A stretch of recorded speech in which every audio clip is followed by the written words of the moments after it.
What's going on, everybody? This is Brian Mazik, aka Unique Mazik, the hardest working man in sports and gaming, and we got more Bulls talk. Wendell Carter Jr. and Chandler Hutchison. Where exactly will they fit in the rotation for the Bulls? John Paxson and Gar Forman have already talked about both guys getting an opportunity to learn, but they will have to earn their playing time. That's a little shaky. Scares me a little bit.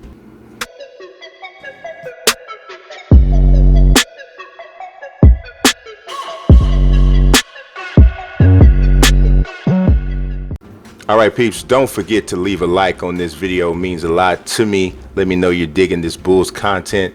And also, don't forget to subscribe if you have yet to subscribe, and click that notifications bell for more Bulls NBA, NBA 2K, and NBA Live content. So, we did mention NBA 2K. So, what I have here is a off-season roster that was done on PC by Blue Jay Brandon, I believe it is, or it's actually done by Prax. But what I'm doing is I'm kind of just, this is very much preliminary because we don't know what the other moves that are going to be made by the Bulls. There's talk about them being interested in Marcus Smart, Rodney Hood. We'll talk about that in a separate video.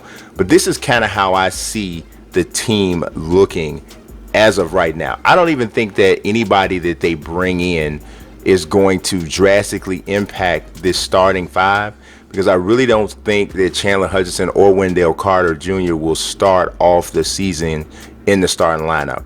I think it would take something pretty drastic in summer league or in training camp that would put these guys in position to start. It may be some sort of injury or whatever, but we did see how an injury to Nikola Mirotic, if that's what you want to call him when you get punched in the face, well, I guess it is an injury, that actually put Lauri Markkanen on the floor much earlier than and much more often than was the original plan.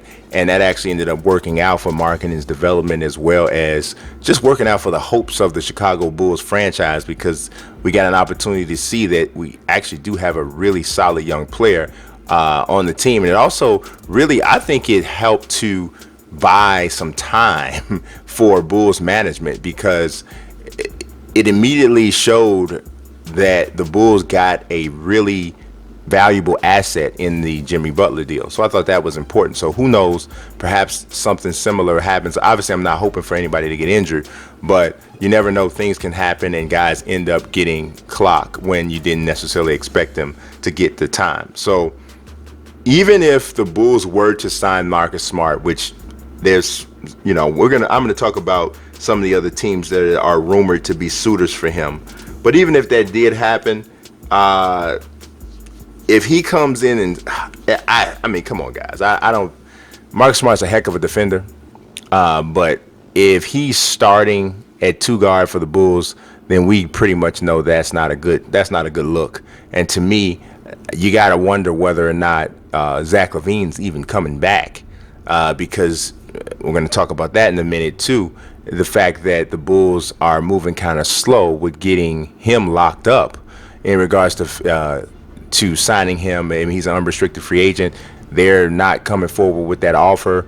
They're kind of letting it lie in the weeds a little bit, and they're going to wait to see what kind of offer he gets, and then they'll decide if they want to match it. So even still, Marcus Smart starting at the two guard is something that kind of scares me. So the three, I think, unless somebody like Rodney Hood does start, is probably going to be Denzel Valentine's spot to start the season, and then Chandler Hutchison would have an opportunity to kind of earn clock from there.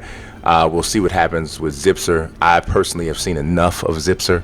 I don't think that he's an integral part to any major rebuild that's going to take place for this team. I mentioned in the last video, I really like Dunn, still believe in Dunn. Want to see him come back. Obviously, marketing is what it is. Robin Lopez, I like Robin a lot, but Robin is too good for where the Bulls are right now in their rebuild. Robin is more of a win now type of a player that could be a nice piece for a contending team as maybe a starting center or a guy to come off the bench to give you minutes in the middle. Always plays hard, always professional, a very good mid-range shooter, a good capable rim protector, and a good rebounder. So there's a lot of teams that could use that skill set. Not really great at switching and pick and rolls and that sort of thing, but you can find quality minutes for Robin Lopez on a good team. So I think he has some trade value, and we'll see if the Bulls decide to explore that.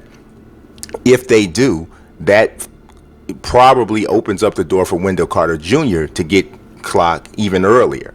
Obviously, he's ready to battle. We're going to have to battle Bobby Portis for those minutes. But another situation that I'm going to talk about a little bit more in depth is the fact that Bobby Portis is already kind of preparing himself to be a six man. He's pretty much said, you know, he tweeted something out and said that, you know, he was going to speak it into existence, that he was going to win the six man award. So he's accepting a bench role if that is what it is. Now, obviously, he's probably accepting the bench role, assuming that Robin Lopez is coming back. We don't know if he would be as receptive to that concept if he's coming off the bench behind a 19-year-old rookie. So that may not be the case. And I strongly doubt Fred Hoiberg would do that. Bobby had too strong of a season last year. He's also very young. He's able to shoot the ball from distance, which is something we don't know for sure whether or not Wendell Carter Jr. can do on this level just yet.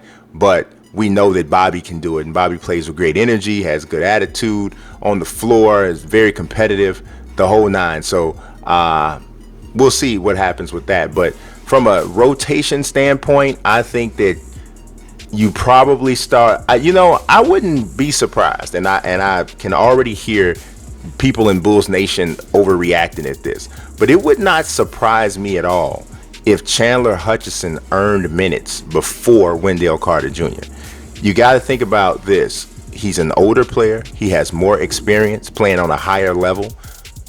So he could come in and understand what it takes to get minutes quicker. Also, if you look at where the Bulls roster is, it's probably easier to get small forward minutes than it is to get minutes at the 4 or the 5. So that's another thing you have to consider. So I don't know whether or not, I mean, people just kind of take things at face value and sometimes don't look deeper into it. And I can see people just overreacting, saying, oh my God, the 22nd pick is having a better rookie season than the number 7 pick, which may or may not be the case. But you have to consider all of these different situations are different. So you don't know. We don't know. We have to see exactly how that's going to run. But I'm excited about what the Bulls roster looks like now. Is this a team that's ready to contend now? Not at all. Not at all. And I've mentioned before, I don't even want them to go hard at any free agent, any major free agent. Not yet. I think they should wait for the 2019 class, see whether or not Klay Thompson is going to be available, see who else is available at that time. You never know. Perhaps there's someone that's going to be a free agent in 2019 that doesn't look like a top-notch free agent right now, but after this contract year, which is what's coming up, maybe they do look like that at that point. So it's going to be an interesting season for the Bulls. I definitely think it's going to be an improvement. I do think that a playoff berth is possible, especially in the East. I wouldn't look for anything above maybe a 6 seed because they're going to have some ups and downs because they're still a very young team.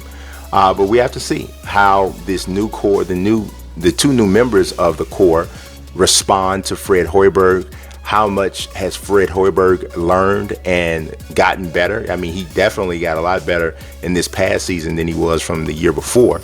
I think the exit of Jimmy Butler and Dwayne Wade definitely helped that. So we'll see what happens. But this is all I got for you today. As always, I talk sports, I talk gaming, and I always appreciate you watching. God bless and peace. Pocket, I'll be weak. I'm rather unique.